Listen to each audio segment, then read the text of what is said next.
Olá, pessoal! Hoje iremos falar de um assunto bastante delicado: a Inquisição.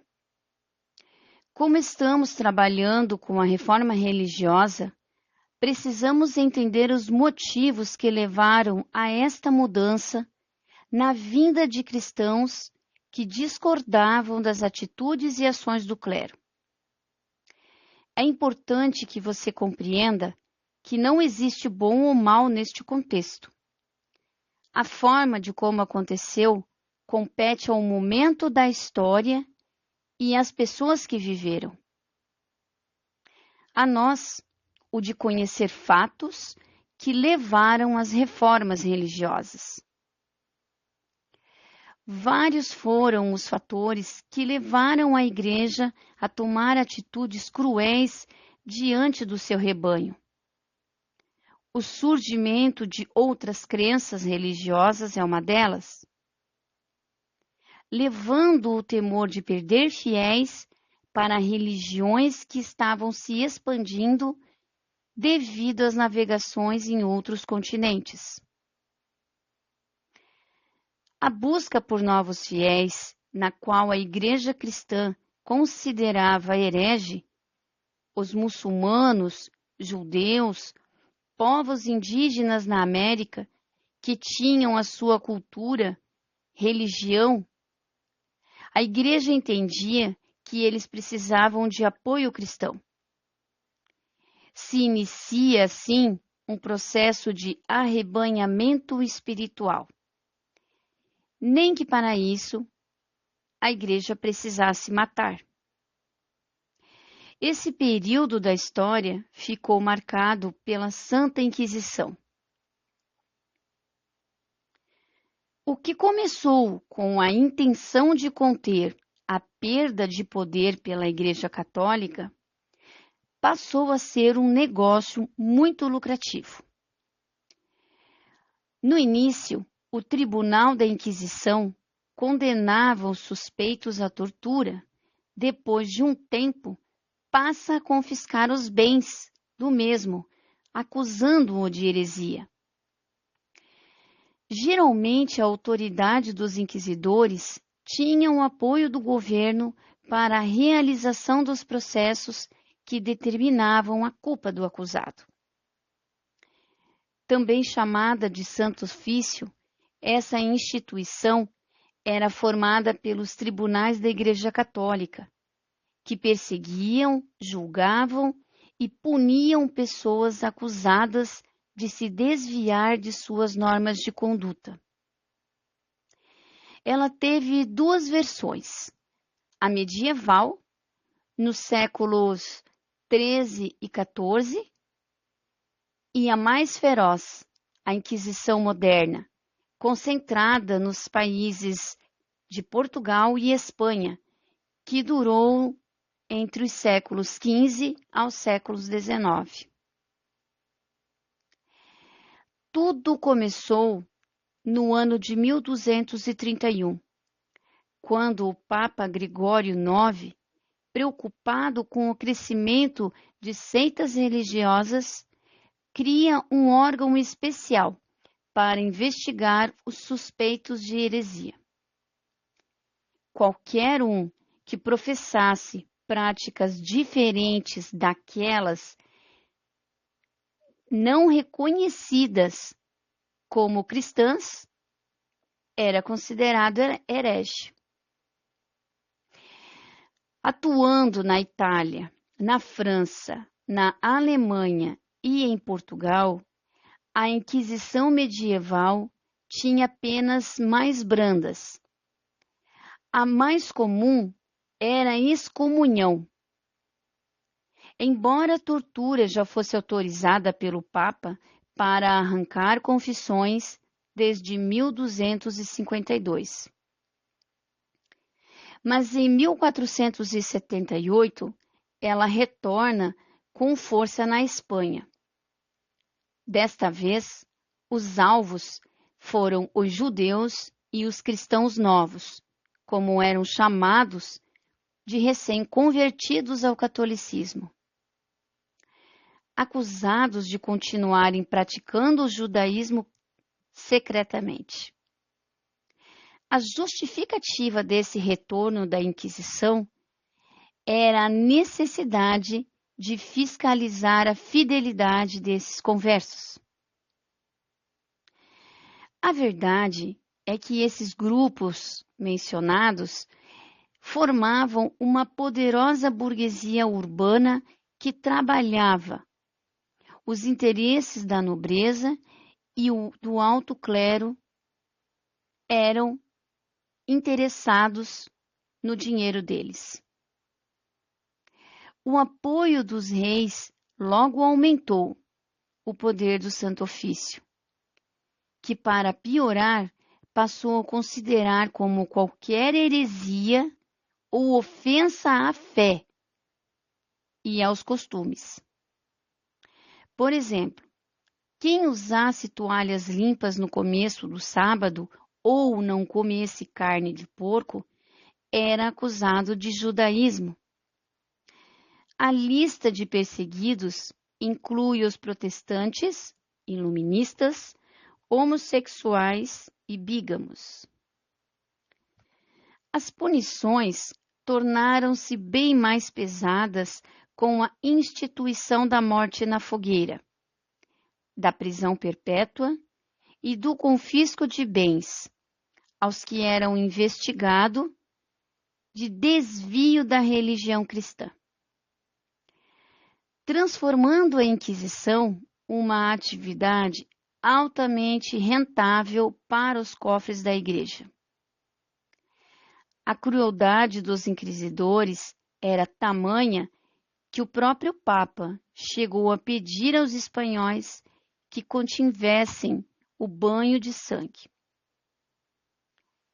A migração dos judeus expulsos da Espanha para Portugal em 1492 fez com que a perseguição se repetisse também em Portugal, com a criação do Santo Ofício, no ano de 1536. Um povo que não conseguia um lugar para ficar, nem para viver, nem para rezar, o povo judeu.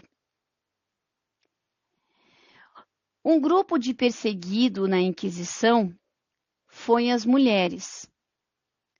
Elas eram acusadas de bruxaria. Os inquisidores consideravam as práticas de cura através de chás ou remédios feitos de ervas e outras substâncias como um ato de feitiçaria, desviando assim o caminho determinado por Deus. O clero tinha um grande desafeto por essas ações e condenou muitas mulheres à fogueira. As acusações, na maioria das vezes, eram injustas e infundadas. Mas ainda assim, os inquisidores não perdoavam os acusados. Milhares de pessoas foram torturadas, presas ou queimadas vivas. Um dado simplório mostra que os inquisidores portugueses fizeram 40.000 vítimas, das quais 2.000 foram mortas na fogueira. Na Espanha, até a extinção do Santo Ofício em 1834, estima-se que quase 300.000 tenham sido condenadas e 30.000 pessoas foram executadas. Mas isso é somente um dado. Os números são mais expressivos. Como ocorria esse processo de julgamento durante a Inquisição? Um grupo de monges do Santo Ofício chegava à aldeia e reunia toda a população na igreja, no chamado período de graça, que durava um mês. Convidavam os pecadores a admitirem suas heresias quem se confessasse em geral se livraria das penas mais severas. Na sequência, ocorriam as investigações. Quem não aproveitasse o período de graça poderia ser denunciado. Como a Inquisição incentivava a delação, o pânico era generalizado. Todos eram suspeitos em potencial. O acusado era convocado a se defender no tribunal. E, como consequência, vinha a sentença. O suspeito era interrogado por 3 inquisidores. Um deles, o inquisidor Mor, dava a sentença final. A defesa era difícil, pois raramente o réu tinha direito a um advogado. E quem seria o advogado que iria defender o acusado de heresia? Para arrancar as confissões, o Santo Ofício colocava espiões no encalço do suspeito e recorria a práticas tenebrosas de tortura.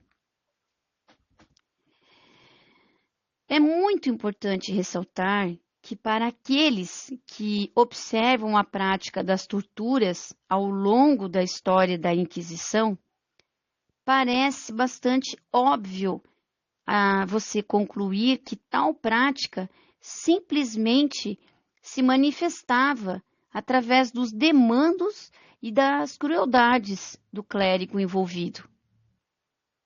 Contudo, a época em que viveram esse momento doloroso da história, essas torturas, elas refletiam concepções religiosas que eram tomadas como verdade para aqueles que empregavam naquele momento.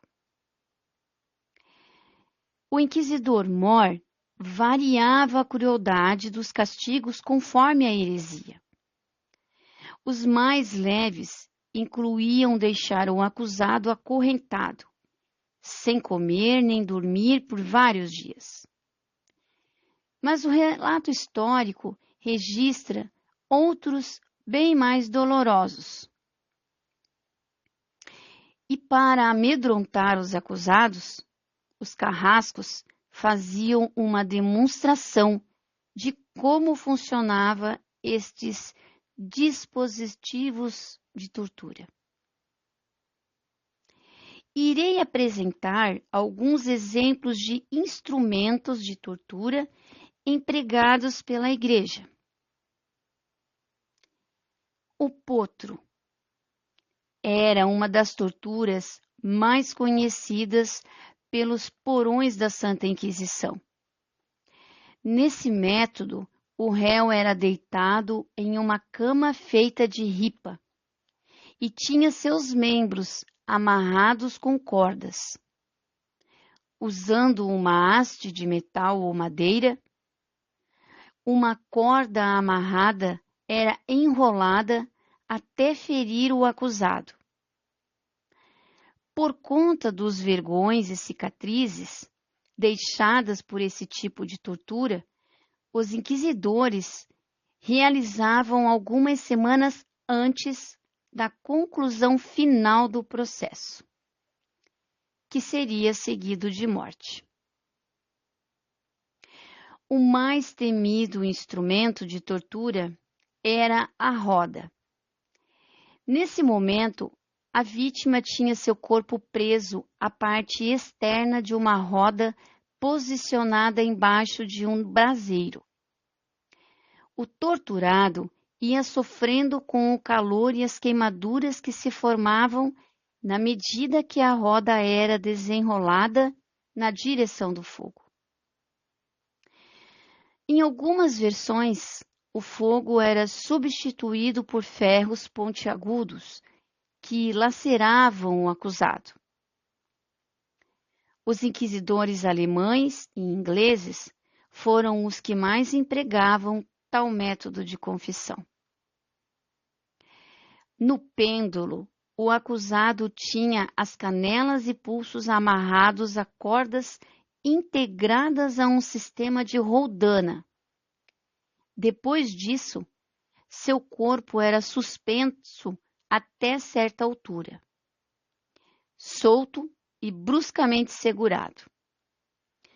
O impacto causado por esse movimento poderia destroncar a vítima e, em alguns casos, deixá-la aleijada. Tortura d'água. Neste aparelho de tortura, o acusado era amarrado de barriga para cima em uma mesa estreita ou um cavalete. Sem poder esboçar a mínima reação, os inquisidores introduziam um funil na boca do torturado e desejavam vários litros de água goela abaixo. Algumas vezes, um pano encharcado era introduzido na garganta, causando a falta de ar. A tortura sempre foi uma prática aplicada por todas as justiças civis e religiosas, que ocorreu até o século XVIII. Dependendo da forma de como eram condenados os acusados pela Igreja, as torturas eram processuais, mas nunca seguidas de morte. A morte seria uma consequência do método aplicado. A Igreja não admitia nenhum derramamento de sangue, cuidando zelosamente da pureza de suas mãos. Parece contraditório, não é? Mas aconteceu. De fato, os terrores presentes nesses métodos de confissão eram abomináveis e deixam muitas pessoas horrorizadas. Contudo, os valores e a cultura dessa época permitiam a importância da tortura como um meio de salvação daqueles que se desviavam dos dogmas da Igreja. Em meio a tanta controvérsia religiosa, exploração e morte de muitos fiéis, leva à incredulidade de alguns representantes da Igreja. Surge aí a reforma religiosa, não deixando de evidenciar a não aceitação dos atos. Nossa próxima aula será finalizada com Martinho Lutero. O objetivo desta aula é apresentar os fatos que ocorreram e que a Igreja Católica esconde, ou não faz questão de lembrar.